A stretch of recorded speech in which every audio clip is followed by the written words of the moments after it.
there's a disease called CIPA, C-I-P-A, called congenital insensitivity to pain with anhidrosis. And basically what that disease is that it's a disease where you actually feel no pain, no physical pain.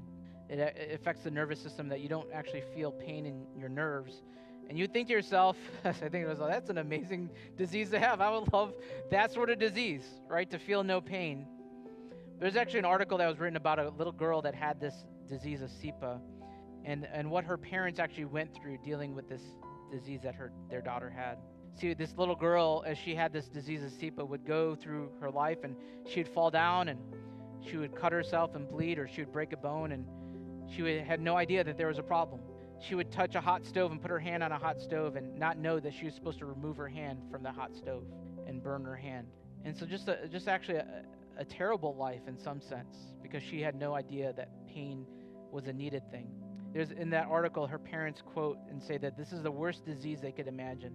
And there's a profound quote from the mother that says this: "I would give anything for my daughter to feel pain. I would give anything for my daughter to feel pain."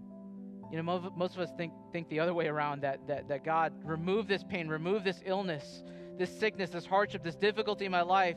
But we don't realize that pain is a good thing because it indicates that there's something wrong, that God has lovingly allowed the curse of the fall and pain in our lives to wake us up to that we live in a world that things are not as they should be and that we need a Savior. But C.S. Lewis says this, says, "God whispers to us in our pleasures, but he shouts in our pain.